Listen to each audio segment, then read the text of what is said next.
Starting. Yay! We're live. Hello, everyone. This is David from the Workday release. Say hello. Hello, hello. So this is very impromptu. So what we're going to do, really, well, not impromptu because we planned it yesterday. We have guitars. We might even play songs, and we will answer questions about songwriting and recording and all kinds of fun stuff. Hello there, Brett. Hello, Nothings. Oh, dear. Immediately, this is what you get for. What's the music he's playing? Okay. Skip that.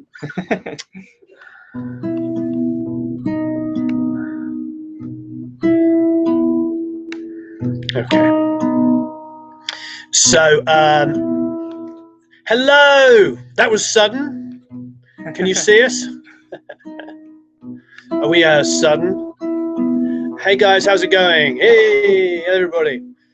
SM57 or Lewitt 140 for. I use the Lewitt 99% of the times, but the acoustic, a 57 is kind of cool. Hello. I'm getting some background music here. Where's that? Should I be talking like this? Your intro music. Hello. Hello, DJ. Sure. Please. Want coffee? I don't know. Because you found a worse time to ask. I don't know. Hey, I'm being asked questions here. Okay, so going back to where. So hello, that was sudden. What's up, everyone? Yeah, how's it going? Hey, Warren. Hey, Leslie. Hey, Marek. Hey, Mystic. Hello, Charles. Hello, Justin. Hello, Wally. Hello, Matt. Hello, DJ. Blah blah blah. Andre, 57 or Louis. I just answered. Yeah, 140 I use most of the time, but the 57 gets a little frustrating. It's like one of those things I have to use on the right song, but it is pretty amazing. Hello there, Terry in Dublin. Hello, Thomas. Well, hey, Justin. Hello, Mystic. Hello, Steve. Yeah, there's a lot of people. Hello, Adam. What guitar are you playing on? What guitar are you playing presently? Yamaha FG 200D. It's a 200D. We used to think it was 70s. We think it's early 80s. I've had it for a long time, so I lost count of the age. I did get it given to me by an artist many years ago. But it's a beautiful guitar, and I'm playing. It's the same one you got, but oh no, you've got a really pretty one. Mine's an LL16. What's your one? The one that Yamaha gave you? Mm-hmm. But it's the rounder one. Oh, I can't remember now. I can't remember either. But he's got one as well. Yamaha gave him one because they like him a lot. Yeah, Yamaha. AJ, 5:30 in the morning, AJ. I'm sorry. Hello there in Ireland. You know me, I have Irish family. Adam, hey Paul. Hello there. Hello, looking and sounding good. Well, thank you. I mean, is my hair good today? Hey Cyclops. Hey Riff. Hello in Bangalore, India. Ecuador, Toronto. Jesus, Mary and Joseph. Canada. Yeah, exactly, Steve. The 57 is the kick drum mic. Isn't that crazy? Just a quick discussion about that. Somebody said, left this message saying it was wrong. Well, unfortunately, we were looking at the track notes and the actual tape. So I know that the engineer on the session was saying they only use 4 mics, but the actual track sheet and the tapes have multiple mics. So I don't really know how to answer it. I know that they had a time when Eddie was going out of his way to give misinformation. So I think that was part of the game. A lot of artists do that. Oh, you just got a BAE 1073 MP. Wow, wonderful. What model guitar? Yeah, it's early 80s FG 200 and an LL16, both Yamahas. Hello there in Adelaide. Hello in Switzerland.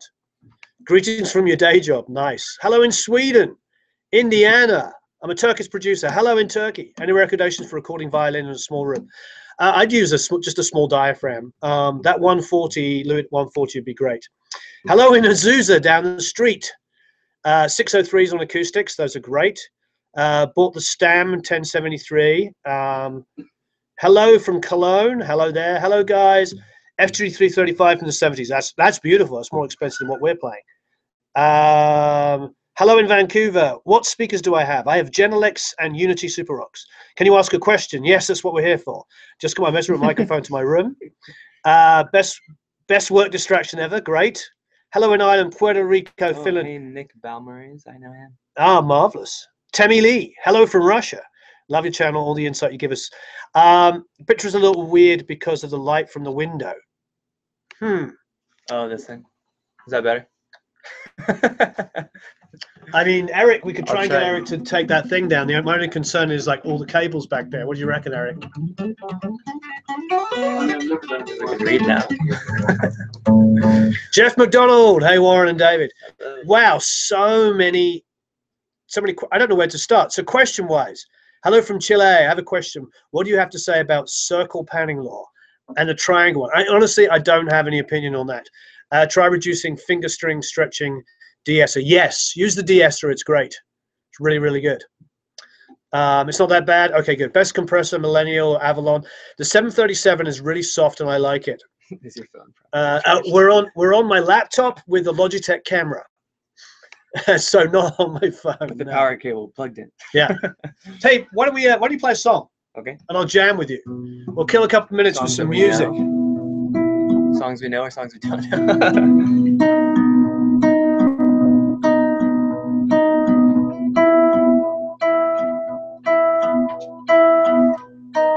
Like a verse, of course. Yeah.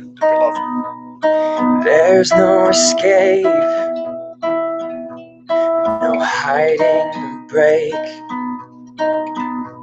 There's no easy fix, no magic erase. You take what you make and you face it, or you cover it up and you fake it. There's no other way.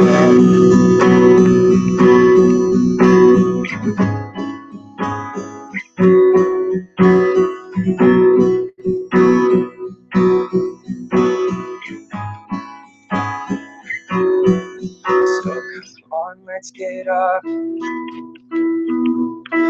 brush off the dust. We're dirty for life, but we choose to give up. You take what you make and you face it, or you cover it up. You cover it up. We'll never move on if we stay. Curse at the mirror, curse at the wind. I hear you say that you're ready to heal. It's time to begin. It's time to begin. Yeah, we'll never move on if we stay. Curse at the mirror, curse at the wind. I hear you say that you're ready to heal. It's time to begin. It's time to get up and start moving. Do we jam out a lot, AJ? We do. Okay. It's definitely an actual tune, yes. Hey, David. Very nice. Okay, so lots of technical questions. Tons of technical questions. Thank you. Keep up the greatness. Well, You're being thank nice you. to me. Thank you. And the UK. Wow, we got do air drumming. I did my air drumming. Did you like it? Awesome voice. Thank you. More awesome voice. Thank you. Hey, in Moscow. Yeah, well, maybe we're experimenting here. So isn't it interesting? It sounded, Chronic says it sounded better on the iPhone. Want to perform together? Best advice for a Vox in a room with no sound treatment. Well, it depends how badly you need sound treatment. I'd have to hear the room, but honestly, try and deaden around the back of the mic where it's hearing. Just got my ears tested. I've done the same thing. I'm in the top 10% off of my age group, which is pretty incredible. You can get them tested over the years. It'll just tell you what you already know about what you can hear, but it's definitely worth doing. I'm doing marvelously well. 2 words, Lamborghini. What cables do you use for recording and any recommendations? I have a bit of everything. I have expensive cables, mediumly expensive cables. I honestly just use the best I can get. Avaton Mix Cube on your studios. Yeah, I really like them. I like the Avaton Mix Tubers. Hello from Cannock in the UK. That's my friend. We recorded a demo of Black. I want to hear David's best version of Michael Jackson's Black and White. Nice. Jamie.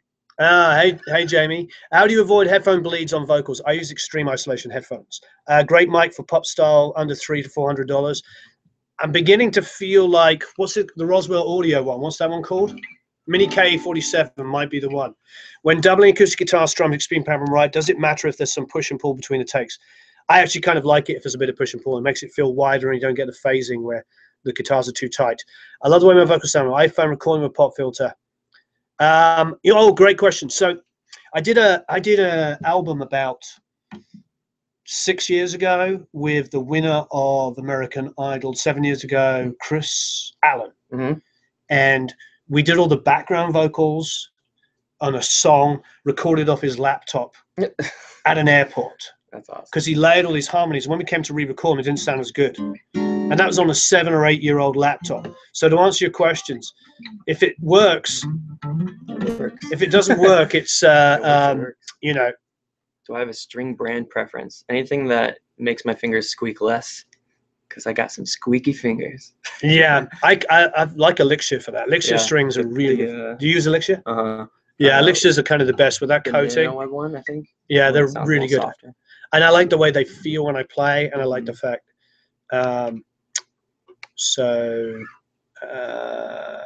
Does Waves have a sale? Why does Waves always have a sale?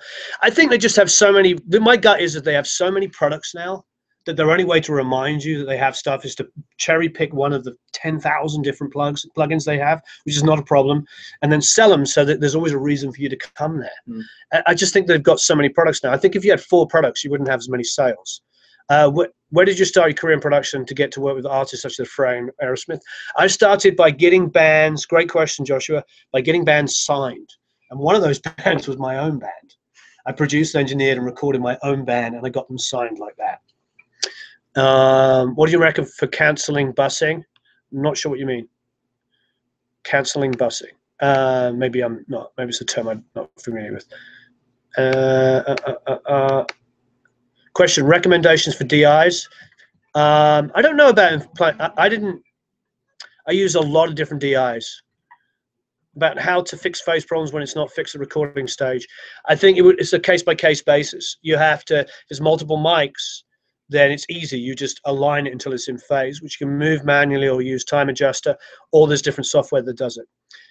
Bus compression, I'm an SSL bus compressor guy. Do you think that people mastering our music still something we should go to Bernie Grumman? If you got the money to go to Bernie Grumman, go to Bernie Grumman. It's just about budget. You know, we mastered one of David's songs yesterday because I call it fake mastering because it's me doing it. We mastered one of your songs, didn't we? Yeah. And it was, I used IK Multimedia and Waves plugins. Mm-hmm. There you go. And it sounded good, but I didn't do a lot. I compressed it lightly, put a tiny bit of EQ, bit of boom, bit of fizz, bit of low end, a bit of high end, and limited it. It was a pretty simple mix, so it didn't need too much. Great. So yeah, as far as building your career, will it place in DI make a difference? I think a high quality DI will always help. That's me. I think especially DIs that have maybe a transformer built in that might actually have a sound. You might not like it, but that might be something worth trying. Guitar player in the studio had strings coated that were made from low strings, really nice, lack sparkle on the high end strings. How do you add sparkle to such a guitar? I don't know. I don't agree with that. I think that's interesting. I think the coated strings, when they're fresh, sound like a couple of hours strings, but stay that way forever. Dreadful hum, the amps thing. I mean, you really have to kind of like find an area where they don't hum. You know, if you've got really bad mains issues, then there are certain things that you can buy. We bought something for Harmony. What was that thing called? Do you remember? That basically reduces ground hum. It's expensive. It's either that or you just have to kind of experiment. Hi guys, just popping to say hello. Thank you. Elixir's Roxy. Do you have any Sontronics mics? Love Sontronics. We have, which one Sontronics do we have? The Delta. Yeah. We have the Delta and it's great. We use the Delta. I used it on Joe Perry's guitar sound a lot on the last Aerosmith record. It's really good. Yes, you do. You can use the de-esser on the string squeaking. So do you have any production questions, seeing as we have an artist here? What about that? There you go. David, what's your source of inspiration when writing songs? I think lyrically always first. So I think a lot about what I'm trying to say as an artist. But I was thinking a lot about the question of who inspired me. growing up, and I think I'm gonna go with John Williams and Alan Menken. Wow, John Williams. Because I think I grew up being so obsessed with movies, and I'm still so obsessed with movies, and I think the way that those soundtracks You never told me that. made No, me John Williams. feel that, I think that's like the music that holds the most emotional weight to me. Is that why the first album we did together was like completely ambient? Yeah, oh yeah. So much I ambience. love like cinematic feeling. Thanks for the question. I just found out something about. I know what his lyrical inspiration is, but I've never heard you. That's the first. Lyrically, we always talk about what the songs are about. Oh yeah, because it's important when you're singing. It's important for me to say something that matters, or honest, something that's honest. AJ says, who's in Australia, says is at 5:30 in the morning. Says, is Warren your first producer you've worked with? No, I mean, but all my records that I've done before, the ones we did together, were with friends in garages. So it was always fun and relaxed. It's nice how relaxed it is working with you, considering you're the first big name. Is it relaxed working with me? It is pretty relaxed. Oh, okay, I didn't know that. I'm quite intense, as you know. I'm like always doing 50 things at once. Well, we met with a few producers before we did City Lights, and I found that being in their workspaces, it was really stiff. It felt. Oh, really? It felt very like. I know who you met with, so I appreciate you saying that, but I can't say on air. But that's one what of was them is nice incredibly about coming famous. here. That was what was nice. It was the first time I sat down here with you. It felt like it was easy to talk. Oh, I didn't know that. Yeah. Well, thank you. That's a big compliment. John says, do you compress acoustic guitar on the way in? It depends. Really depends. It depends on the performance and what's my opinion on SC electronics. I like the mics. They're great, inexpensive. David, do you have a daily routine to help you grow your creative flow? I actually just shot a video for this thing, and it's 5 things that I do that always keep me focused creatively. And so I could pull that up on my phone. But some of them were like focus small, because it's really easy for me to get caught up in dreaming or like thinking really far in advance. And I think the more you focus on small things, the more you get done and the more you progress forward. One of them was write something. Some of them were like focus small. One of them was write something every day, and it doesn't have to be a whole song, just a lyric or some little piano line, a little acoustic something, but just getting in the habit of writing every single day, because you don't know what's going to come out of you today until you just give yourself an opportunity to see. Another one was operate with perspective, because I think songwriting is a process to really be lived in. You know, it's like, I don't know, it's a different process every time you sit down to do it. Sometimes you'll sit down and a song will come out in 30 minutes. And you'll be like, oh, why didn't every song doesn't come out that way? Yeah, no, that makes perfect sense. And then sometimes it'll take 6 months to get to a chorus that feels really satisfying. So I think it's just a process that you have to kind of live in and understand when to stand up and walk away from the piano and when to kind of push forward. So yeah, I'm going to release that video pretty soon, but there's definitely at least 5 that I really try and focus on that keep me. Yeah. So how do you avoid writer's block? How do you avoid writer's block? I don't know. Maybe I've never experienced that yet, so I don't know. But I think having a routine does keep you at least trying things. I think writer's block sometimes comes with the pressure of you've already written something that you love, and you're like, can I top this, or can I make something better? And it's that pressure that sits in you internally that stops you. So I think making sure that writing feels like a release and is relaxing every time you do it. Interesting. Not stressful. Like I need to get something done. Well, it's interesting because I always remember that thing with Pete Townsend where he said that when he's his most depressed is when he writes his best. He throws himself into depression. True. That's kind of true. Okay, so let's go quick. Thank you, RJ. You said you've been promoting the YouTube account. I really appreciate it. Thank you, everybody. Oh, you know the process. Please like and share, because apparently YouTube, what is it? They push this if you like and share. So please like and interact with it. Yeah. So this answers a couple of technical questions. Mixing sounds from Plapp, snare and tom track sound incredible. Please explain the process and the mic chain used on toms and snare. Well, it depends. When it's here, I'm using a Kadak console built in the early 70s, which has got these G320 mic pre's in it. And for those that are technical, that is the same mic pre, and it's from Pi Studios, but it's the same mic pre that was in Monmouthshire. And Matt says, please hit the notification bell so that you know next time I go on live.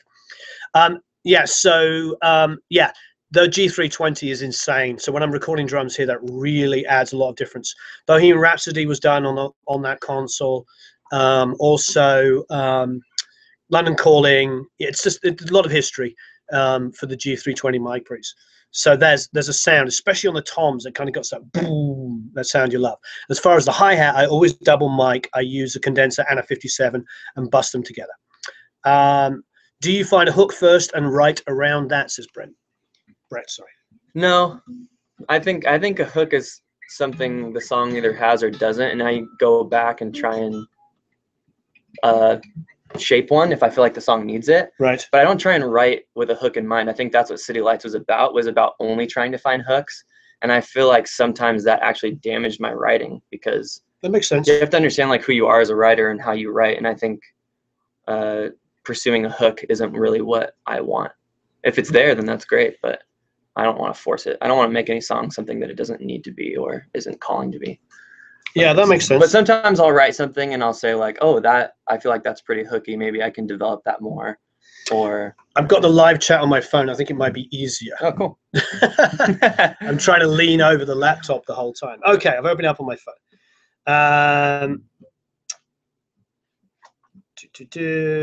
Blah, blah, blah. Songwriting, music or lyrics first? Very basic music first, and then it's like I find a really simple progression, hum over it for a little bit, and then I try and put lyrics to that. The monitors, yeah. And what about melody? See, I'm a sort of chords and melody. In fact, actually, I'm a melody, then add the chords. Oh yeah, I do chords and melody. Right. Yeah. I suppose sometimes it's, you know, actually the more. David, which Academy members mix came to the top of your California song? Oh, who's mixed? Do you remember? I can't remember. I think it was actually Chris Sweet, wasn't it? Is that the full band one? Yeah. Yeah, it was great. It's Chris Sweet. Yeah, it was great. Chris Sweet, I don't know if he's on, but yes, that's the one I know that David really loved. And we actually refined it a little bit. Mm-hmm. And it's probably going to come out as a bonus track, Chris, if you're watching, as part of our Spotify playlist for bonuses. Yeah.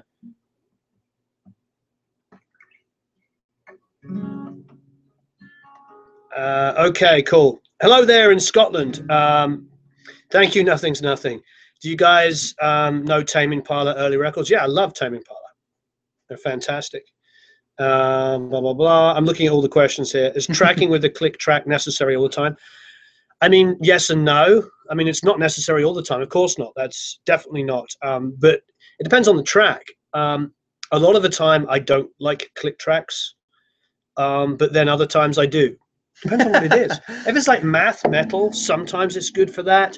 I know a lot of that modern metal stuff is definitely tracked to a click and definitely gridded, and a lot of the stuff is programmed drums only. I can name a lot of bands that use programmed drums. I know that, you know.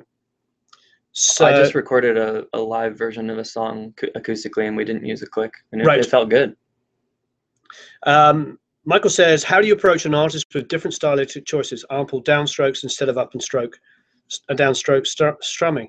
Well, it's an interesting one. I mean, it's song by song. It's just like sometimes, you know, sometimes this kind of Coldplay kind of like.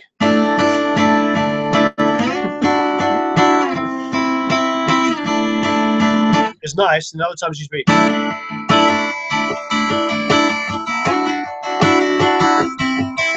So what do you want? Do you want that kind of airy swing, or do you just want driving? And also depends on the pieces that you're going to put around it too. Yeah, absolutely.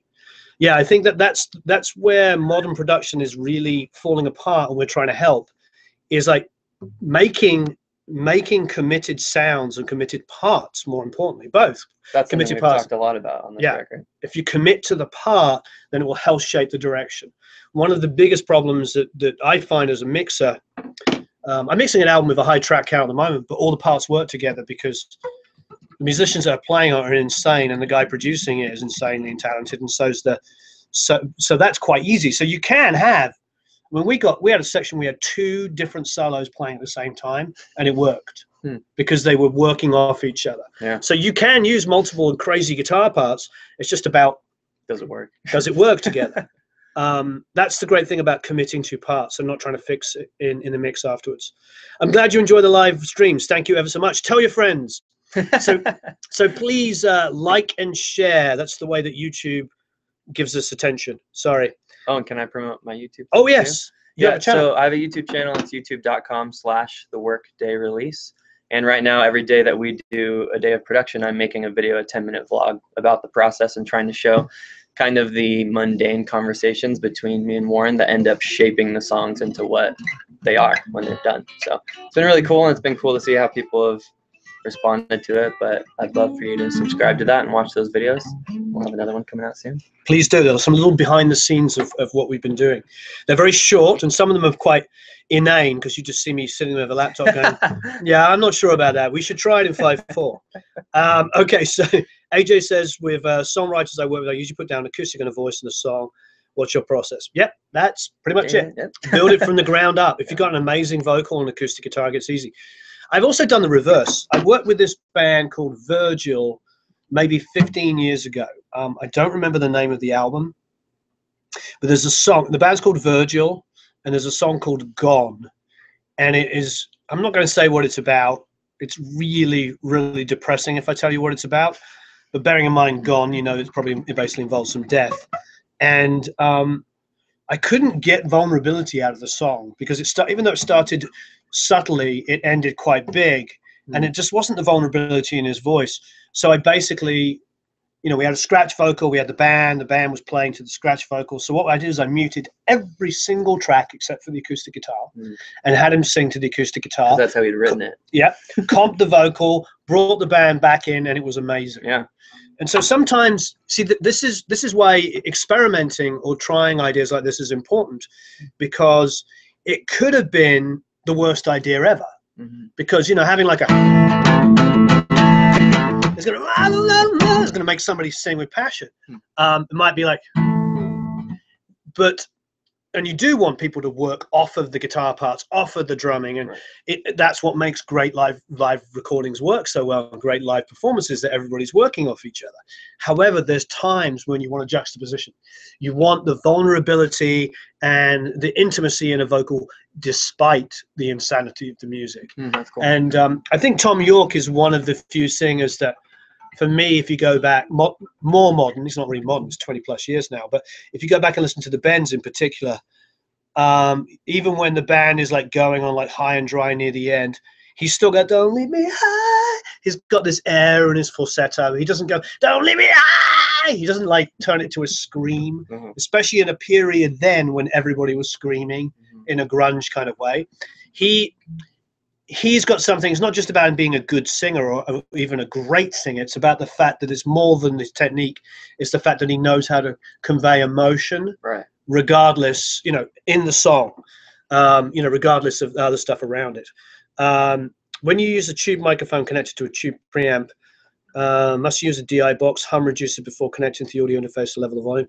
No, you shouldn't need to. You should just be a tube mic pre. Considering buying it from a Chinese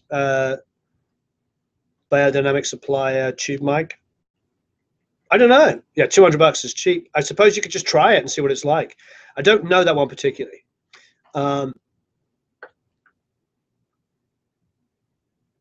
Nothing says, will you write a song about me? I'll need to know more about you before I can write a song.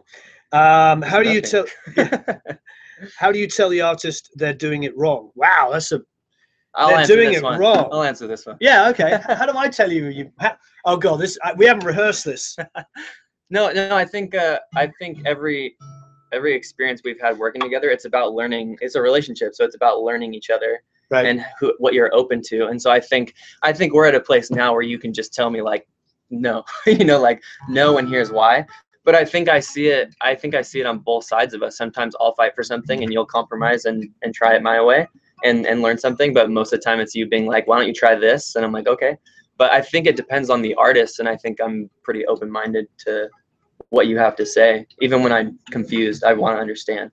Yeah. But I think it's I think you frame those conversations really well. I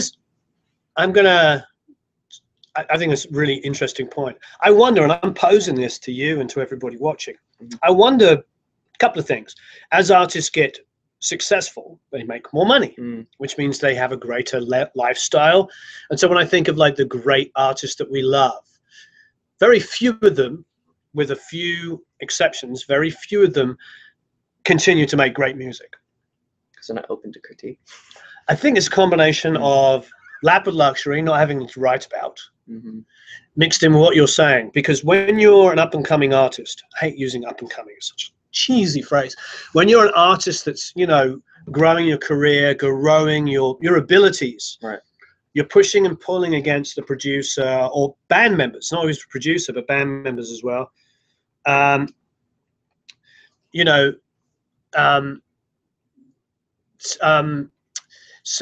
you know, you're doing all of this stuff, and sorry, my wife's texting me and it's coming in. While I thought I'd turn the notifications off while I'm trying to say it. So you're in a band, you've got a producer, you're working off of them, you're pushing against them, they're pushing against you.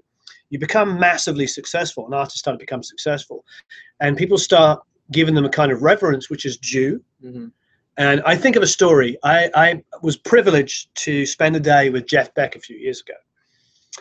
And he told me, we were talking about music and his new albums and stuff like that. And obviously I'm a huge fan, and we jammed, and, you know, we swapped and had great ideas together and all this kind of stuff.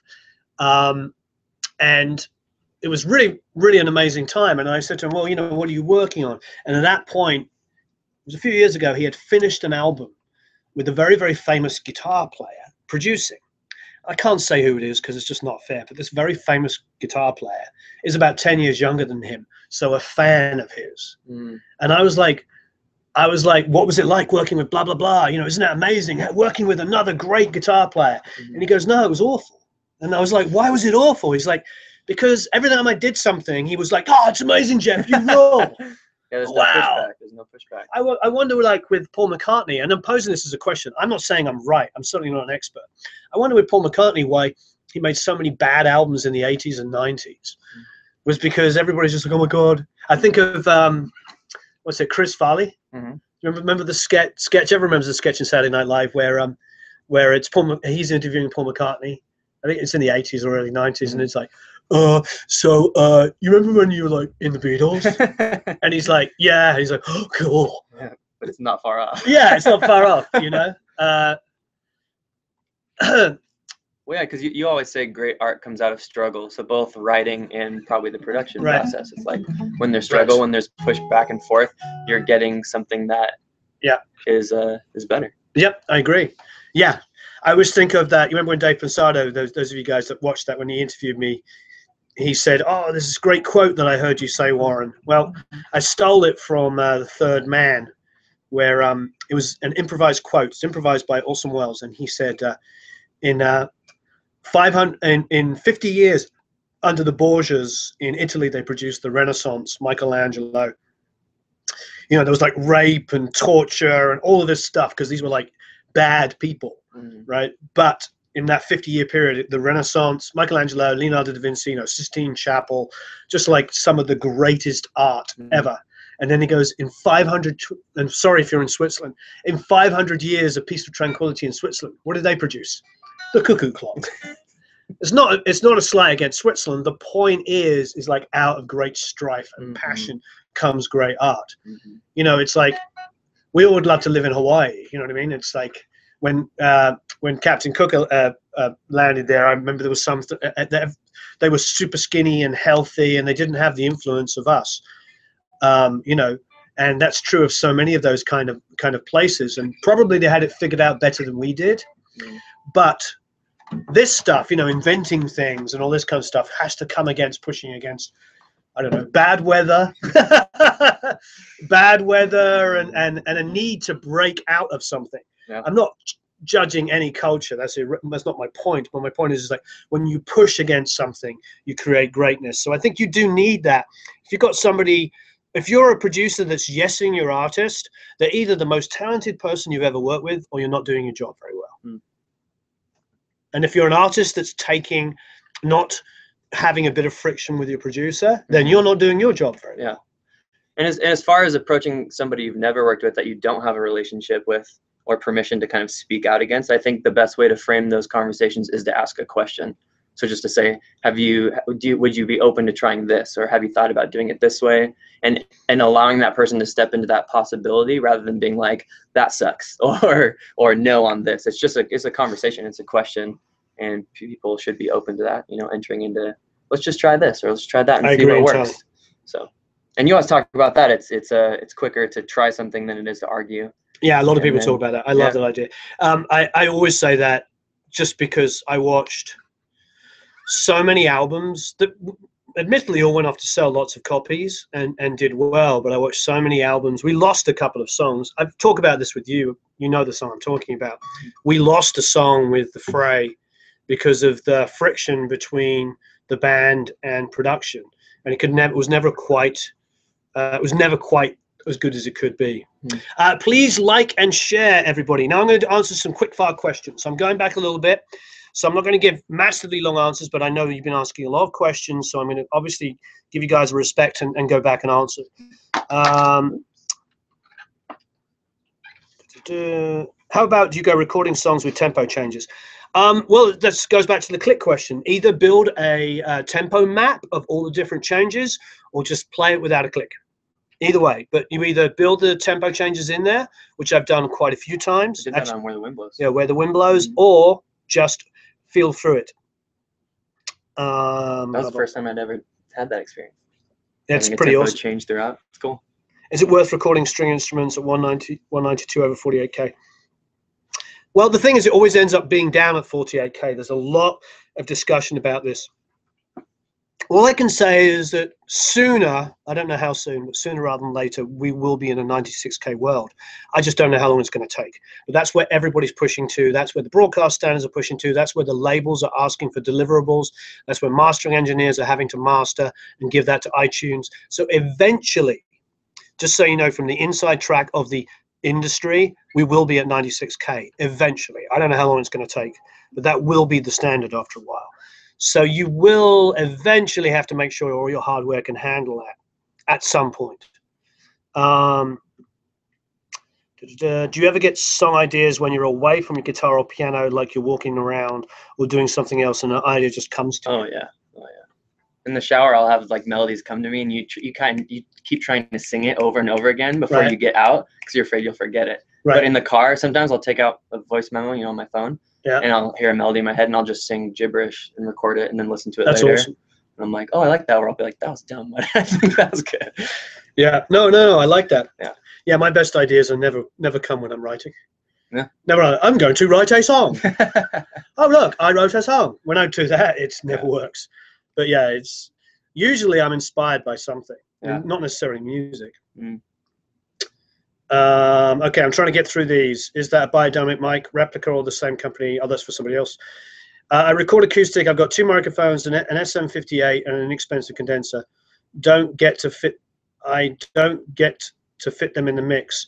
I mean, the 58 actually might sound really good. Obviously, the condenser's going to have a better high end, but the 58 is going to have that 3 to 5K presence. Really depends on the track. If they're not getting it fixed in the mix, it might be a case of ducking other frequencies out, of other instruments. Not always about laying that on top and hoping it fit. Proper mixing is, is reducing other EQ and other things to make room for things. So remember that. It's not, sometimes you can't just put an acoustic guitar up and go, oh, it doesn't fit. Well, it might be that your high end on all your electrics is killing it. So, it's a give and take. Blah, blah, blah. You said, how do you make it better? I just answered that. Music is fairly unsure career compared with something like chemistry. Yeah. The Workday release, yay. So DI or no? Are you talking about for the Axe effects? I mean, if you've got a DI going in, a high quality one, then you can go into the mic input on the back, then do that. And why don't you try it and see if you like it? And then if you don't like it, you can go back to just plugging in the front. Thank you. I'm glad we have a space for artists. I'd love to hear big picture overview type talk about mixing and production workflow, common steps like you take template. We don't really have a template as such. I mix the first song, I get it sounding great, and then I apply those settings to other songs by the same artist or production if it seems relevant. If not, I have to start all again. Recording from an amp or a DI really depends on what virtuals you have there. If you have really great virtual instruments, virtual simulations, etc. of amps, then try it. Somebody said both. I record an amp and a DI at the same time. Does that make sense? Yeah, the Benz is an amazing album. Love Butch Vig. Yes. When you record an acoustic guitar from a dynamic, I mean, a dynamic, one of the best acoustic guitar sounds I ever got was a 57, but I don't do it all the time, but it is really good. And a 58 isn't really that different, so you should be okay. Any tips for effectively promoting my rock band, make great music video, but no real attach rate on it? You've got to get yourself a website. You've got to give away stuff for free, to grab email addresses, to cultivate an audience. You have to engage your fan base. You can't just put it up and hope for the best. You've got to give them a reason to care about you, which means give stuff away for free. If you've done an album, give a couple of tracks away for free. You know, do something to promote yourself and make people feel, yeah, Gone by Virgil. Yeah, have people realize that you care about them. You've got to give. I am not charging for this. This is free on YouTube. Why do I do this? Because I am blessed and privileged to do this for a living. This is a privilege. Not many people get to do this. Not many people get to sit with a guy like David, who's very talented, and make music. So if I'm not giving back and helping you guys, I'm a selfish blah, blah, blah. You know what I mean? You've got to give back, and you need to purvey that. The reason why we all like this, and the reason why we have this community here, and why you are such great people and you're helping each other out by answering all these questions, is because of that. So apply this idea that you see here, this methodology of helping each other, and do that with your music. Give something back to your audience and they will come back to you. Care about people and they will care about you. And also speaking to that, I think something that you've taught me is to not focus so much on the numbers. Because people get so obsessed with how many likes they have, how many followers. But if you're just putting out things consistently and focusing, if you get one more person to listen to you today, that's one more person. Then make sure you're connecting with them, giving them more things, all that kind of stuff. But yeah, I mean, the math is simple. You have 1,000 people that like you, and if they spend $100 on you, I mean, you get the math. If you have 10,000 people, they only have to spend $10 on you for you to make 100 grand that year. So it's not about like millions and millions of views and we went viral. You know, all of that stuff is irrelevant because there's so many people making a living doing this that have proper fan engagement and care about their audience. You have to care about the people. I care about you guys that are asking me questions. It is important that I help you because you help each other and it creates a great sense of community. So apply that idea to your music as well. Success makes bad music. It can do. I would argue there's plenty of artists that didn't do that. I would argue that David Bowie's last album was as good as anything he did in his whole career. Now we can fight about it if you like, but most people are going to agree with that. But most people would probably agree that Give My Regards to Broad Street was a steaming pile of. Anyway, it wasn't McCartney's best work. And it doesn't mean that he's not incredibly talented. Of course he's not. It means that he didn't have people around him that were pushing him in the same way. You know me, nothing's nothing. The cool live stream guy. D. Snyder, it's hard to write the next Teen Angst song when you're also trying to decide which Maserati to drive this week. That's a great line. There's also a lot of artists that have suffered so bad emotionally, you know, because it's really hard for them to bottom out. Most people get help because they bottom out, and it's really hard to bottom out when you're falling over into a large pile of cash. It's a bit of something to think about. They don't have anything else to shoot for either. That's like what is the best thing to them. It's the argument about LA teams. It's the argument about LA teams. You come here, you get a $20 million a year base salary, you get a $100 million a year Nike deal, and you live in Malibu on the beach and you're dating models. You don't really have to win anything because you've already won. Well, and they see that as winning, which I think is a problem. But. Yeah, so they don't really have to win the World Series, do they, Eric? They can go. They can go. How many games now? No, we're not going to talk about this. We're not going to talk about the Dodgers. Oh, I didn't say the Dodgers. Oh, I had to drive by the stadium on the way here. No, but you understand my point. I got nothing against it. I just like teasing. Yeah. But the point is like, yes, it's a very important thing. It's like, yeah, a lot of artists are really insecure. That's right, Brett. And that's what you have to get in there and help artists. That's part of our job as producers, is to help artists. And the great thing about being an artist yourself is if you're a musician or whatever, and you have a creative side, like you play an instrument, you write, whatever it is as a producer, you can just channel how you felt being where he's sitting. And so you can respond. Sometimes you have to be an arse and you go like, we had one song a couple of weeks ago, I was like, no, that just doesn't work. Mm-hmm. And you're holding on to something that isn't working. Mm-hmm. And I use this phrase, and you can steal it from me. If this is the truth, though, you have to believe what I'm about to say. You can't just say it to win an argument. This is what I say all the time. My only agenda is to make this song amazing. Remember that one. If it's not true and you're just arguing because emotionally we can get into it, you're arguing for the sake of arguing, then just walk away from it, come back to it later. But if you can answer that question honestly, is that your only agenda? Are you pushing yourself against the artist because your agenda is only to make the song better? If that's really why you're saying it to the artist, then it doesn't matter how forceful you're being, it's okay. Because you have a pure motive. And an artist can sense that. He knows when I'm telling him something. If I'm just like, well, whatever, man, you know, whatever, then he's going to be like, you're being an arse. Because unfortunately, we do as human beings get a little ornery at times when we're not getting our way. But as long as your motives are pure, it's fine. It really is. That's part of the process, too. Making a record, there's going to be times where there's friction. So you just have to understand that, too.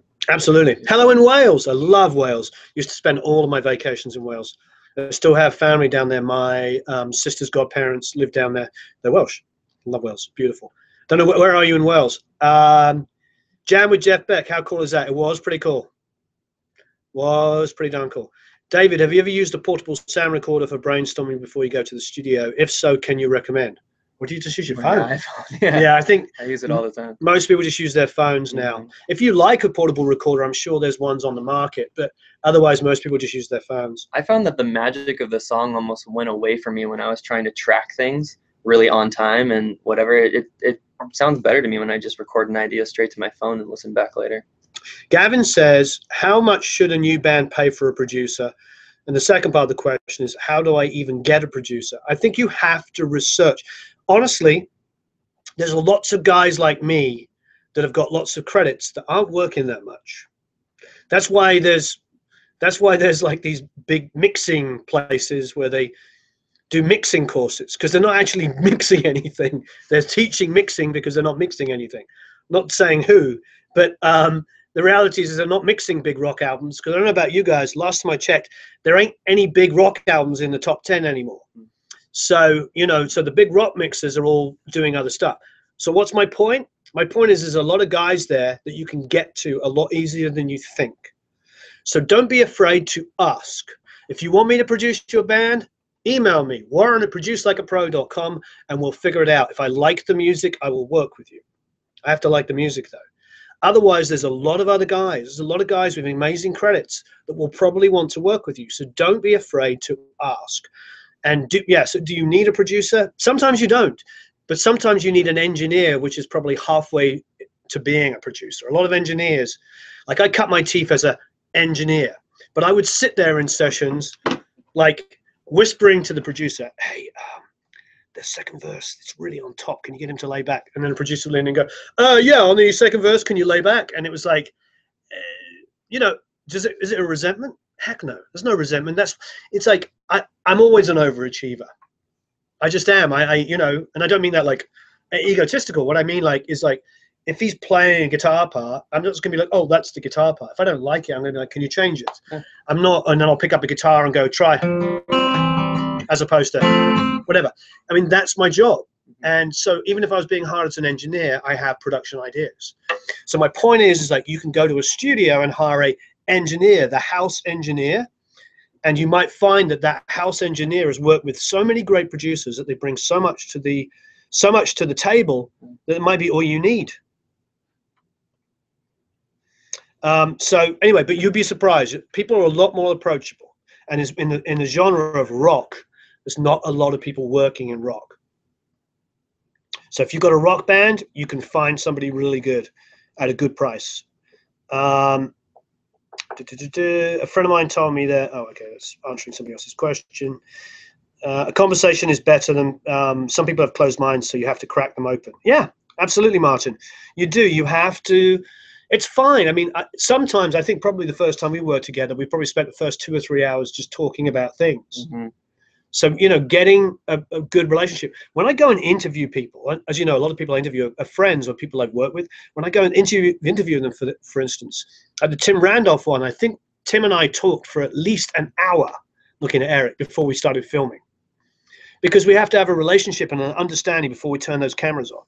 And that we don't just go in there cold and go, hello, I am Warren, you are Tim. You know, we get a common understanding and we get an idea of what we're going to talk about. You know, you want to take photos or stream. Can stream the streaming. I was thinking of a device. Okay, it's answering something else. Oh, Ben says it's 96K. Great. Yeah, but Chronix, he's at 96K because that's what deliverables need to be. That's what most people are asking for, and it will eventually be it. So regardless of where it ends up, if you're giving it to broadcast in the future, you have to turn it in at 96K. At the moment, it's not everywhere, but I'm just letting you know through all of the discussion that's going on behind the scenes, talking to big, you know, the big mastering guys that are doing film and TV stuff every day, its deliverables are now at 96K. Now, it won't always be, it won't be there at first, but it will eventually be there. So I'm just trying to help you guys out and let you know that's where we're heading. Yeah, you can cut above, Neil. You do it at 192 and then go down. Nothing. Can you use a banana peel as a microphone? No, but if you want to try, feel free. In fact, you know, come back and tell us how it worked. All right, so top synth VST that you use. I don't know what VST synth we use that I like. I'm not sure. As a producer engineer, how do you deal with particularly headstrong musicians and singers? I mean, you have to have a good relationship with them. You have to build that trust, and then even if they're headstrong, they will. Look, I've worked with Steven Tyler, and Steven Tyler is like this. You need to look at me. So Warren, I mean, he's like in your face like this, and he's got that huge smile, which is about this big with like 5,000 teeth, and he's just like right in your face. So, you know, I don't need to know. I can tell you about headstrong, and the guy can also sing around all of us. He can sing any melody. He can go out and play the drums, play guitar, play keyboards, etc., play any instrument and sing anything within reason. And so I know about headstrong, and you just have to find a way where you can get the best out of them, let them work in their method at the same time as getting what you need. And that is where the skill is. It really is, and you'll acquire that the more you do it. So just keep doing this, Brian. It will get easier and easier, and you'll find better ways of working with people. And you're right, there's lots of different people. What kind of guitar is David using? It is a early 80s Yamaha. FG200D. FG200. Please like and share, and apparently hit the bell, and then you get noticed. Peter says, hey, Warren. Hey, David. Hey, Peter. You're welcome for answering, Jeremy. I'm 10 minutes behind in the questions. Warren and David, do a shredder. Shred war. I don't think you're a shredder, are you? I'm not a shredder, but you can shred all you want. It's okay. Alternate tunings you use? I use Slack G. What do you use? Dadgad and Dadgad? Do the inverse capo thing, which is just open E. Oh, open E, yeah. Inverse capo. Cool. David, would you say any or all or some Workday release songs would be better, more interesting if there were only guitar and vocals? Yes, always. I think I mean, we've done some of that, so it's I think it's what the song calls for. Sometimes you just want to try something, so you do a full band song, even though maybe the song should be acoustic. But I think we've done. I mean, I have 5 records you could listen through and find any combination of things. Yeah, no, I agree. We have, like, David. For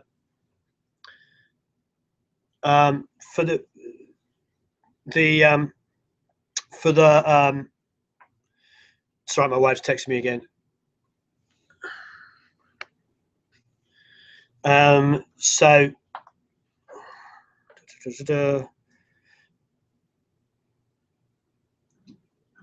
Jim says, thanks for all the help. You're very welcome. And he's now on the Plap site. Thank you ever so much. What are we talking about? Sorry, my wife's texting me like crazy. The acoustic thing, whether songs should just be stripped down acoustic. Oh yeah. So basically we went, like you were saying earlier about the John Williams stuff, is that we did a lot of the ambient stuff, and then we did one piano vocal on it. Which one was it? Other side? Yeah, the other side. And we're like, ooh, we like this. Actually, I think I went, ooh, we like this, and then you a couple months later went this. Then a couple months later you went, oh, I like it too. Well, I never thought my label would go for it. I thought they wanted everything to be so fun and big, And I remember sending them the demo for it and being like, "Can we do this?" Like, and then you were like, "Yeah, it's so good." Great. Dr. Mick says he enjoyed the Van Halen ones. Gary says, does your amp go to 11? It always goes to 11. Jazz sucks. Rock and roll is best. I don't know. I love jazz. As a guitar player who loves recording, what is a good source to start songwriting? Having never written a song, only play guitar. Ethan, what's the best song? You just have to start. I mean, to be honest, what I did and what freed me up as a songwriter was I learned songs I loved. I was about 15 or 16. I learned Working Class Hero. I learned Needle and the Damage Done. I just learned these great acoustic guitar vocal songs. And I started singing, and I'm not a great singer. And that's what made me into a songwriter. Sorry, what was the question? Where to write from? How do you start? He said he only plays guitar. He's never written a song. I mean, yeah. I ask people ask me all the time, like, how do you write a song? I said anybody can do it. You could just, if you were to try right now today, you've never had experience, but you can play a G and a D, and you went into your room and you hummed over it, nonsense, you'd probably come out with something. You might not think it's amazing, but the more you do it, the better it's gonna get, right? Write a song. I think the only way to start is to start. Just let it be what it's gonna be. He's got a capo on, by the way. So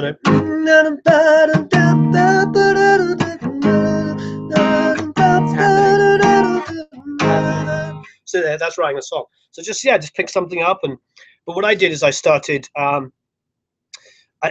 by imitating great people. It's interesting. We put up the Van Halen, and thank you ever so much for the great comment about the Van Halen stuff. We did that with a bunch of 12 to 16-year-old kids and put it up, and 99.9% of people loved it. And then 1% were like, they're only doing covers. It's like, yeah, I know what the Beatles did. What the Beatles did in Hamburg for 3 months at a time, 7 days a week, 12 hours a day, was play covers, so that when they started writing their own songs, they already had figured out, great melodies. Because I write with people all the time, obviously, and when I write with them, we might be in C.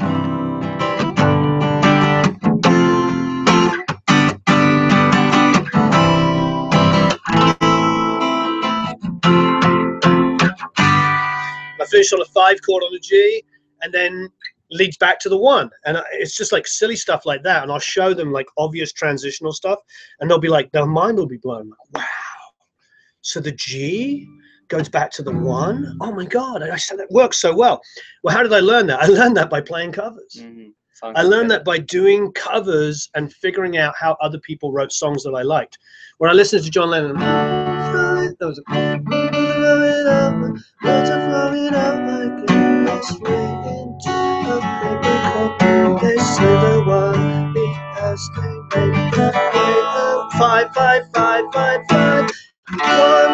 and I was like, oh wow. So he goes to a 5 chord, an A, and it goes back to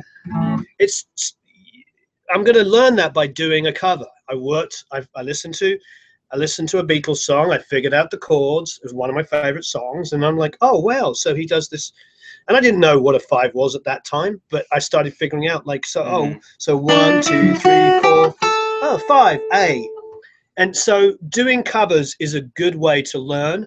It's a good way to get your skills together. And I'm not, as you can tell, I am not a good singer. I'm not David. I'm just a guy that sings enough to write.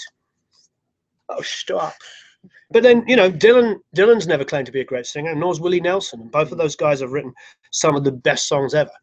Just Like a Woman. Oh, what a song. Or It Ain't Me, Babe. I mean, those are 2 of the greatest songs ever written.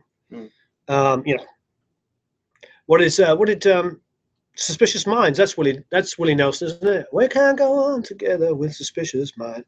That I believe that's Willie Nelson. I'm blanking. I mean, have you ever heard him sing it? It's not Elvis. What about other song ideas? If you've written a song and send it to you to see if an artist that may fit. Okay, Tommy, that's a big question. I'm glad you asked it. I get asked that all of the time. There are 2 ways. There are only 2 ways to get a cut on a record. Number 1, it is an undeniable smash hit. Not a song that's good enough to be on an album. Not a song that could be the 4th track on an album, but the frickin' smash it out of the park, undeniable hit that you just have to play your friend. You pick up your phone and go, "What do you think of this song?" They're like, "Wow." That's the first way you can get somebody to cut your song that you wrote on your own, or you wrote with a friend and you're just listening. It's not just a good enough song to be on an album, because anybody can write those songs. Well, not anybody, but lots of people can write those songs. So number one is it has to be an undeniable smash hit. And that does happen. Obviously, it's 1 in a million songs that get to be that, maybe even 1 in 10 million that get to be like these huge smash hits. And the second way that you get an artist to cut a song that you wrote on is when you write it with them. So what is the answer to that? Well, the answer is obviously write great songs for number one, but they have to be unbelievable. But number two is easier. Just start co-writing. Start co-writing with anybody that you think has any kind of level of talent, and start developing relationships and writing songs with people. Because once you can go and hang out with a guy like David, who's a lyricist as well, because the lyrics, let's be honest, unless you are Geoffrey Chaucer or William Shakespeare, are going to take you time to write. So essentially, if you can go to somebody who's a great lyricist and you're a chord and melody guy or girl, you can go there and you can start writing songs. Go find 20 singers over the next year and write 5 songs of each of them. And before you know it, in 1 year, you've written 50, 100 plus songs. It can happen. I have 600 or 700 songs in my catalog, and I don't write every day. I have them because I co-write with people. So start co-writing. And the big thing about co-writing is you learn. Like I was just saying, I'll do a 5/1 transition with an artist, and they'll be like, wow, what is that? How did you do that? And it's mind-blowing, you know? It seems so obvious when you have a skill set, but for lots of people, it's not obvious. So start co-writing. Blah,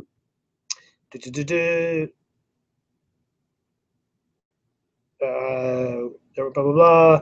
Have a behind the scenes before you do a video shoot one day, or a day in the life documentary. Yeah, definitely going to do that. We do that sometimes, but I know what you're saying. I'll do that. Can you tell us to get the fat snare sound like Walk of Life by Dire Straits or Riddle by Nick Kershaw? I'd have to listen to get that tone, but a lot of the times, I was talking to Shelley Yackers about Dire Straits in particular and other albums, is people used to literally just generate a tone. So if they wanted a they would generate it. You could use a subharmonic synthesizer on a kick, for instance. There was also, what Jack used to do was use a digital delay on one of the early digital delays from the 70s and put a flanger on it, so it kind of went boom, boom, and that would generate underneath the snare and give it, go back to listen to like Toys and Rocks and you'll hear the snare. That's interesting. Blah, blah, blah.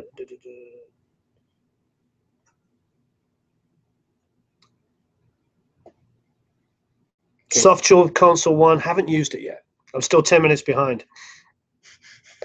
Steven singing Bohemian Rhapsody would be interesting. Yes, it would. How do I get to not 196? You can't. You can get to 192, or you can get to 96. How did the song California come about? Music, words, and production. My song California. Yeah, back to you. I'm trying to think about. I have very specific memories of or like I forget, but this song is very specific. Well, this song came out of, this song would have never been written if Warren hadn't stayed with me. But I was trying to quit. I wanted to stop doing music because I was so tired from all the work I was doing. I don't know, just being disappointed. I think it's well, you also wanted to like go under your own name, and I was like, well, I just wanted to be done. I think I had built up so much expectation. And you did that the last show. He did. Yeah. I went to see him play his last ever show at the Troubadour. Yeah, I remember it. But you asked me, anyways. That song California, I wrote about like breaking up with music, about stopping music, and so the music came first. All the piano parts were done, and then if you listen to that song, I sing along with the piano. The piano is like moving with the exact melody of the vocal, and I thought that was cool. That was something that I hadn't really done before, but I liked that the melody was copying exactly what the piano was doing. So yeah, music first, and then lyrically that song is about wanting to quit music. And then Warren didn't ask me why I was quitting music. He asked me if I had done everything I thought I could, And that was the right way to phrase that question to keep me in it. Because it's nice. I thought I'd worked so hard, and then you're like, have you tried everything though? Have you really tried everything? Yeah. Oh God, thanks for saying that, because it makes me think of something really important. Because people say to me all the time, I'll get people pushing back going, you know, the luck question. Mm-hmm. I hate this question. I know there's a couple of famous producers and engineers and mixers that drive me nuts, because I know their story and how they got there, but the way they explain it, they make it sound like, oh yeah, there's one guy who's a really nice guy, but he says, oh, I was walking down the corridor, you know, like assisting at the studio, and this big, I won't say who, this big famous producer took a liking to me, and now I'm really famous. And that's just not what happened, because I know the story and all of the work they had to put into, or some kind of nepotism that sometimes happens, because it happens in everywhere, shape or form. But if you read Malcolm Gladwell and you hear me talk about it all the time, yes, that stuff happens. It does happen, but it's the only, people focus on that. They focus on the one guy out of every million that just woke up one day and did something the first time and it worked. Mm-hmm. The thing is, the other 999,999 didn't happen that way. They worked their butts off. So if you want to be the lucky guy, great. Your odds just went to 1 in a billion or something like that.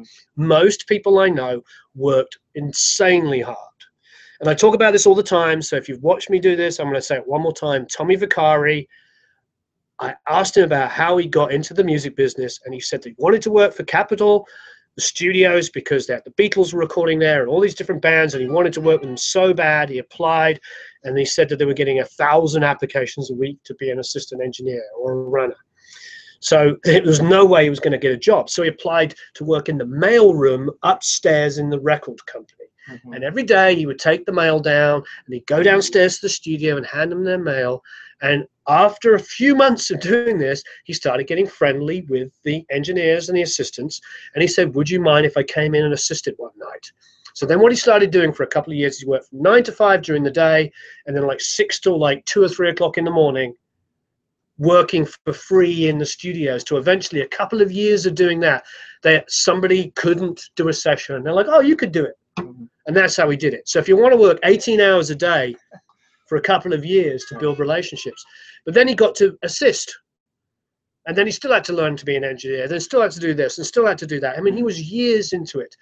And I put that video on YouTube, and I literally paid advertising dollars to make people watch that, because nobody wants to hear that.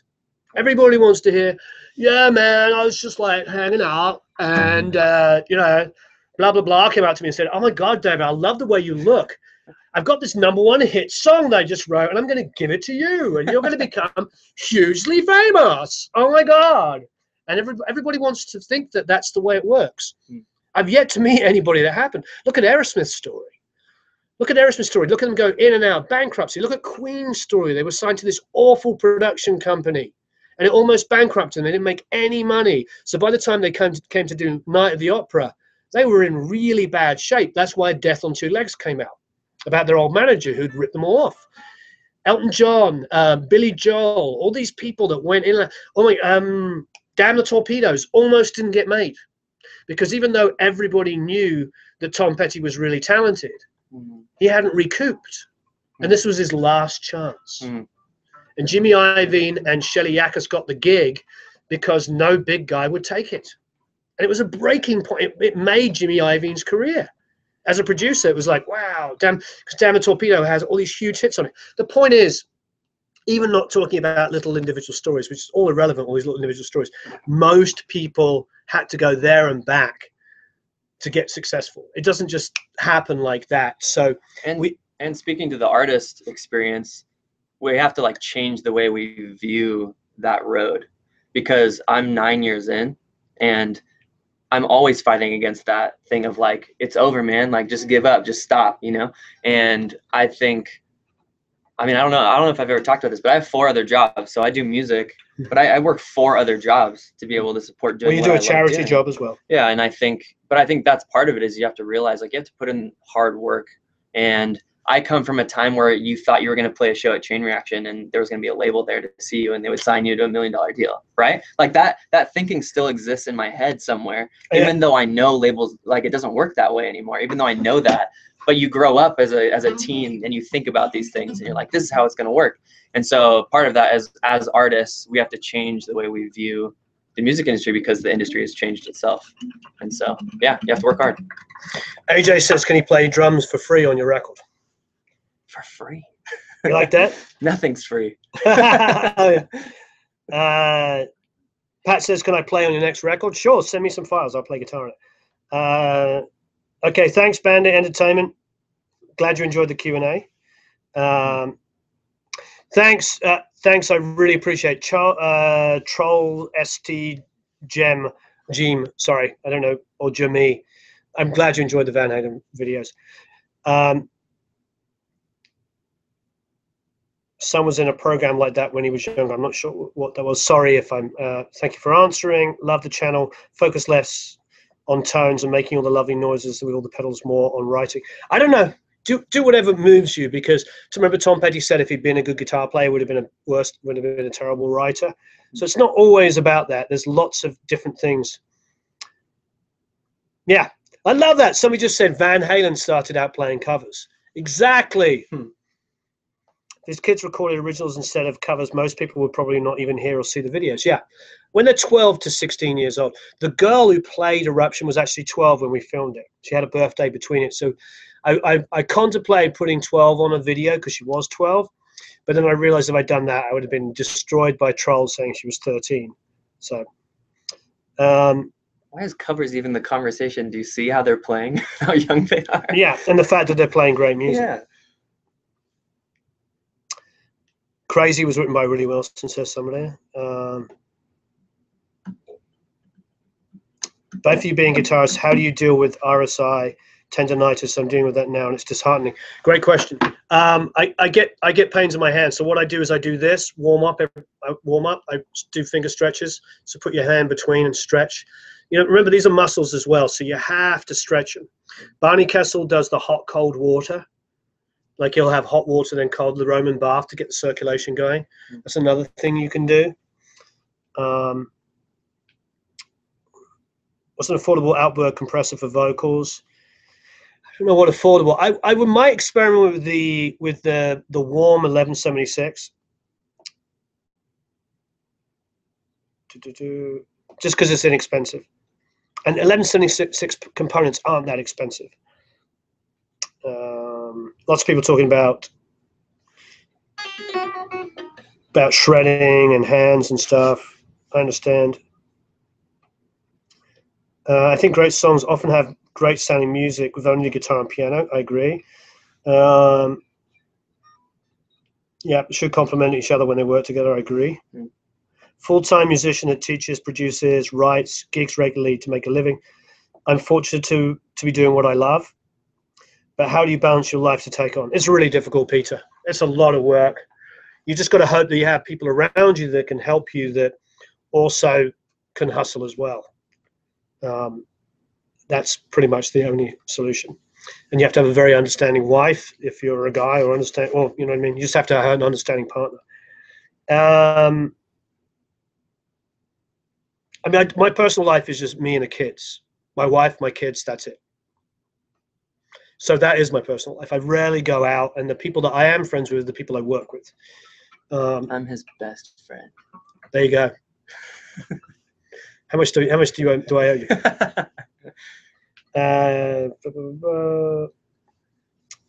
Sorry, I'm going through all the questions.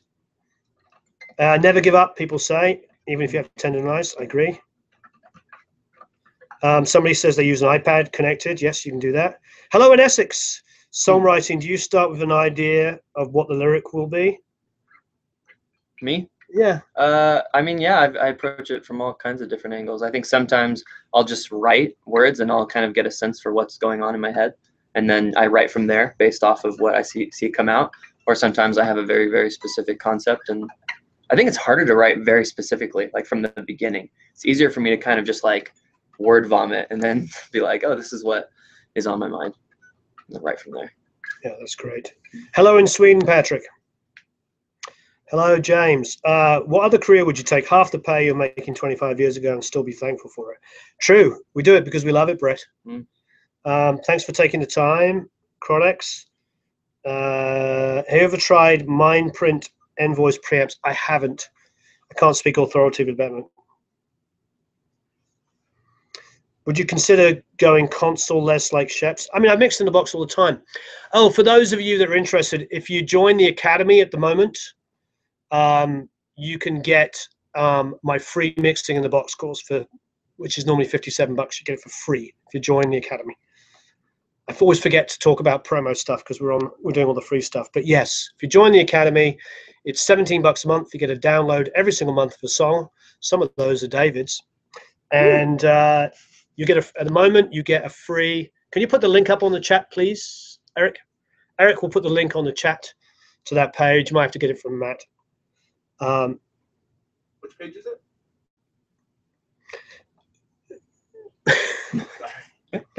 Sorry, everybody, we've got to stop and help Eric. I'll do it. Okay. Just get a hold of Matt. Hey. Which page it is. Sorry, everybody. Ask Matt for the link to the page. Don't ask me. And have Matt give you the link to the page, what we're just talking about, that gives you the free the free course. Got it. Got it. The biggest thing is never answer a question with a question. What? What? What did you say? Huh? Yeah, it's tough. What we do here, going back to the work thing, is like you just multitasking. It's really exhausting. There's lots of stuff that you have to deal with, but that's our business now. You know, we're dealing with so many different things. Having a hard time getting a nice defined bass sound with plugins. Any suggestions? Yeah, you got to be careful. You get too many EQs and compressors going, you're going to lose your bottom end. I do like the R bass. It really helps. Most of my low end that I use comes from the Waves R bass. Used to be able to play Vai, Van Halen, Pretenders and Itis. Oh yeah, I mean that's frustrating. The fact that they know what great music is. Ultimate question, David. How should I cook my eggs? Over medium. Over medium. I'm giving away 3 phones. Oh, somebody's promoting giving away free phones. No spam. No spam here. Okay, yeah, it's gone. 1176 blue stripe blackface. Do you have any knowledge? If anyone is interested. Oh, look, there you go. Buzz says he builds them. Cool. That's cool. So somebody is building those. Hypothetical scenario. Imagine you were going to record acoustic guitars for Joe Perry. What mic would you use? It's not hypothetical. I have recorded acoustic guitars. I actually used 3 different things. When I was at Glenwood, we did an overdub, and we used a KM53. When we were at my old studio, we used a KM56. That was my one. And here I actually used one of the first Lewitts, the LCT 340, I think. Is that the one? 340? I used that. So I've done a LCT 340, KM56, and KM53. If you look at the price differences, the KM series are like $6,000 to $10,000 or something stupid like that, and the LCT 340 is a few $100. So I'd probably go with the Lewitt. Do you have any phase issues when mixing with certain plugins on auxiliary channels? You shouldn't if your DAW has proper delay compensation. If I only had one small condenser mic to recommend, there's so many, it depends on the budget. Oh, great. Jay says he likes the in-the-box tutorial. Hello in Ontario, Joel. Enjoy your videos. Wondering if there's going to be an 80s rock video of how to record drums like Alice Cooper or Def Leppard. Interesting. If you watch the Van Halen video, the one on Sunset Sound, that was recorded in 77, 78. So that will give you some stuff. I do have quite a few videos though. I also have on the Pro Mix Academy, I have Matt Starr recording drums and showing you how he does it. Toby's trying to help you out. He said 14-day free trial, Eric. The one that says 14-day free trial. He can call it his name. He said Eric. Yeah. Balance is not found, it is created. Nicely put, Zach. I like that.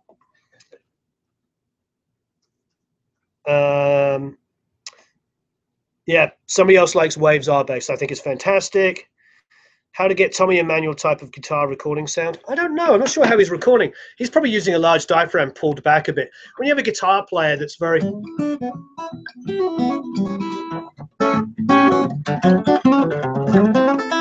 got like loads of like... You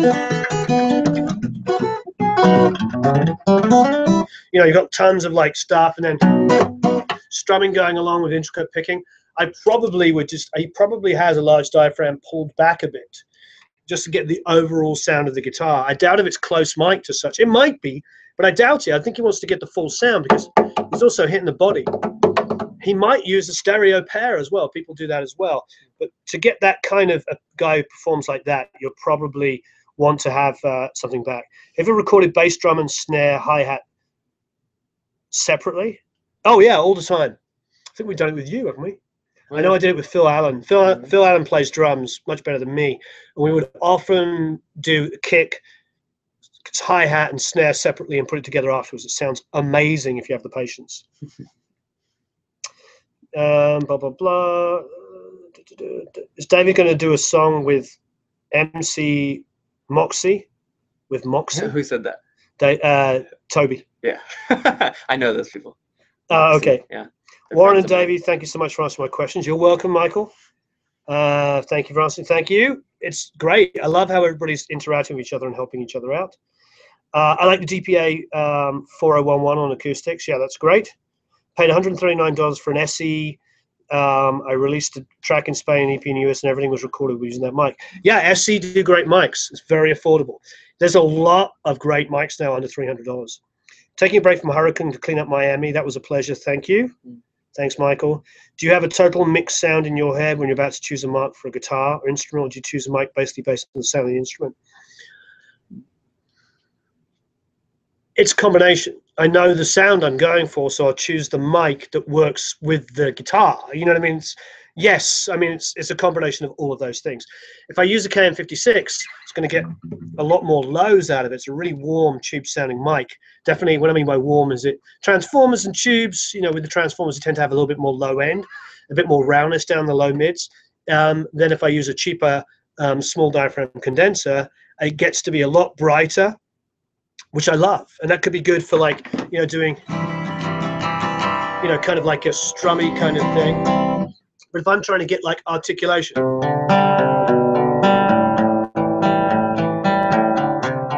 I'm trying to bring out those lows and that warmth, then I'll probably use the tube mic with some transformers. And depending on, you know, where I'm going to place it as well, makes a huge difference. Oh, wow, I'm finally caught up. Do you have any favorite chord progressions or changes? What, apart from 6-4-1-5? Or 1-5-6-4? I like one chord, just one chord. We did one of the first things we ever did together was like a 1-4. Almost everything you did was like a.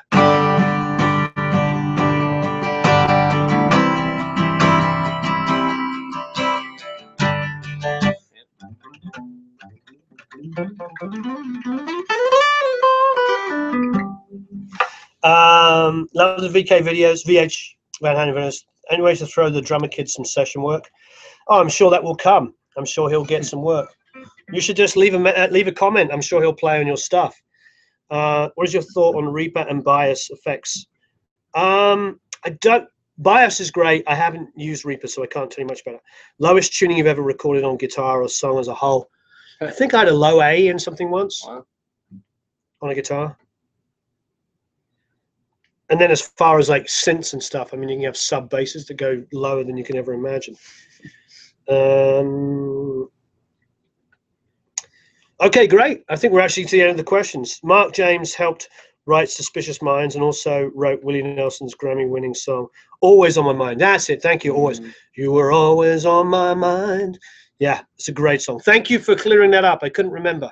Yeah, Always on My Mind. When you hear him sing it, it's great, but it's definitely not.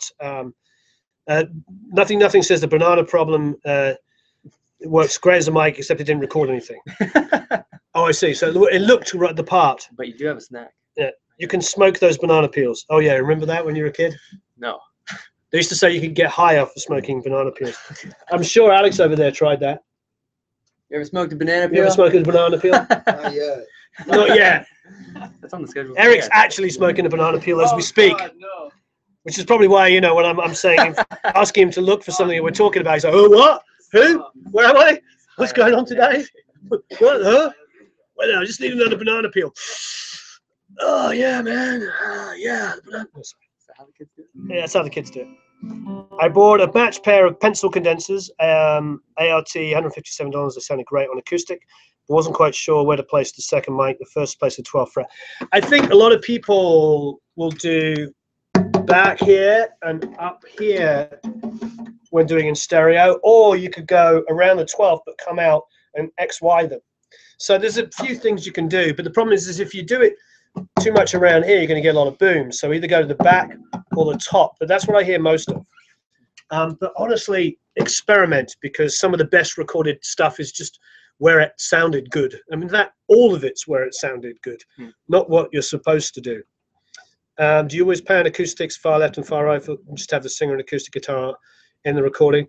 I mean, I do. My tendency is I'll do, like, you know, on verses, 50% one acoustic, 20%, you know, just slightly offside of the lead singer. And then when the chorus comes in, when there's drums and stuff like that, I'll pan hard left and hard right. All right, I'm going to step out and sit down over there and answer my wife's texts. And David's going to play you a song. Oh, great. So I'm going to walk around this way so I don't block the camera.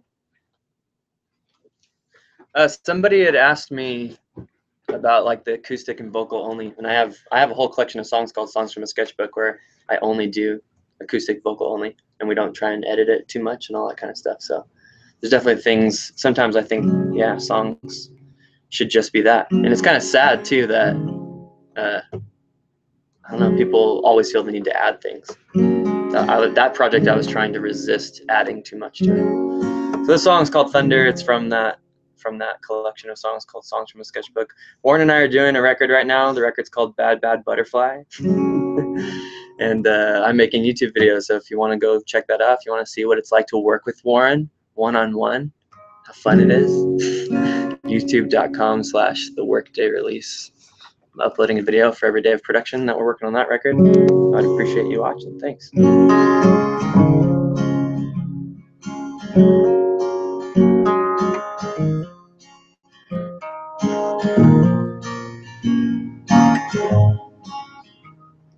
I thought I was free of you now.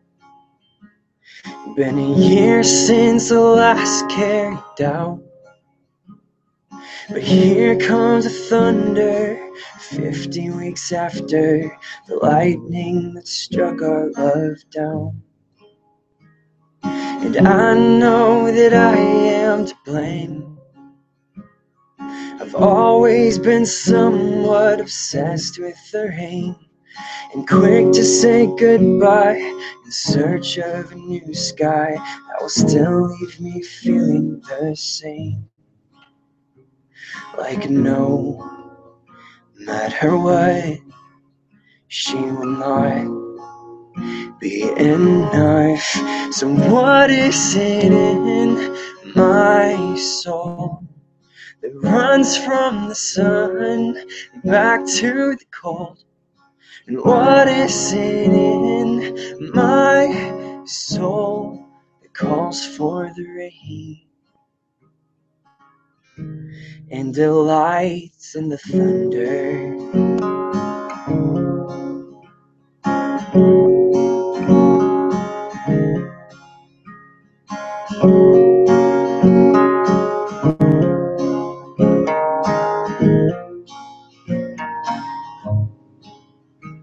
I can still hear you singing my name when I'm falling asleep or exploring the plains. No matter the distance or my stubborn persistence, I still end up feeling the same. Like no matter what, time will not be enough. So what is it in my soul that runs from the sun back to the cold? And what is it in my soul that that calls for the rain. And what is it in my soul that cannot forgive the sin I own? It took me from you, and in light of the truth, it calls for the rain. And delights in the thunder.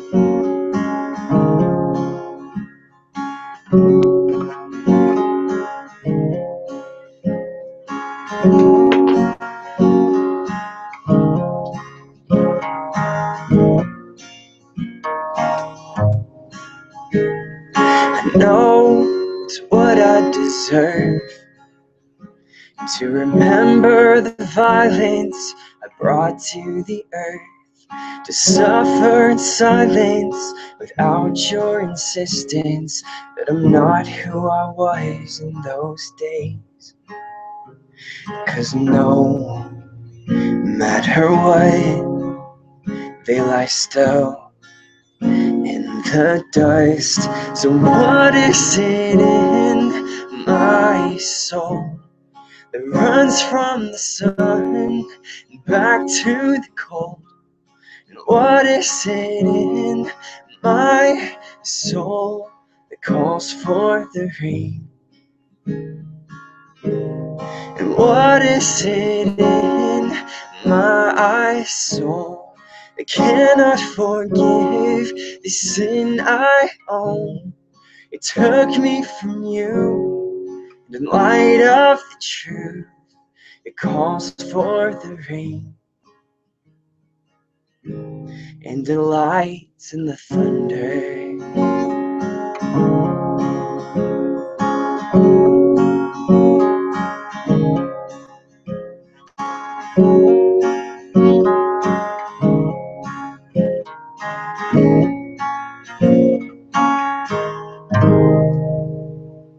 Somebody asked me how I write lyrics, if I write just on the spot or with an idea in mind. And that song is called Thunder, and I wrote with like a very, very specific concept of an outlaw in the Wild West who is running away from the law and goes through a small town and falls in love with a woman. The happier he becomes, the more guilty he feels because he's committed all these crimes. So he decides to leave her and then condemns himself to a life of aimless wandering. So like that whole Songs from a Sketchbook Part 2 was like fictional stories that I was trying to tell, and each with a theme of isolation. So one was like an astronaut in space for a year and was coming home. That song was called Your Gravity. So it was isolation from the earth. And then one was called You Don't See Me, and it was isolation. It was about an invisible boy who was in love with a girl who couldn't see him. So it was isolation in the crowd. But those are really challenging because I have a really specific thing that I'm trying to write about lyrically, but they're also the most satisfying once I finish them. So anyways, thanks for listening and watching. Warren, what are you doing now? I'm trying to get Matt and Eric to do something. To do something. Matt, are you watching? I don't have any answer or access to the question, so I can't see if people are talking to us.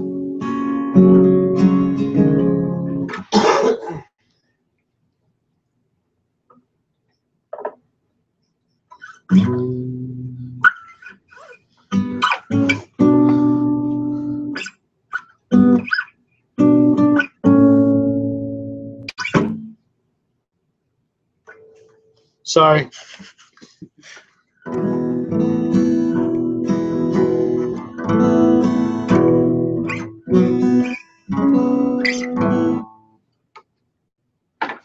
Maybe I can see on here if there's any questions. All right. Bueller. There we go. Bueller. Bueller. Hey, thanks, Brett. Nice song, David. He was with Paragons all the time. All right, everybody. You've been marvelous. We've been on for an hour and a half. You're absolutely amazing. We're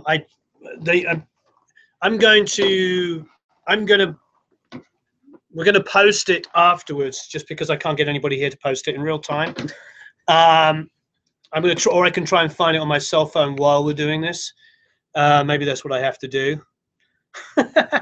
But if you go to the Academy, we're doing a deal where basically you get a free course. So you get my free Mixing in the Box course. You've always asking me, do I mix in the box? Well, I do. And I did a song in real time and filmed the whole process of mixing in the box. Hopefully Matt is going to do it. Oh, your power went out. Are you in Florida? Oh, Tommy, we've been on for 1 hour and 35 minutes. We are going to quit in a second. It saves. You can always watch it.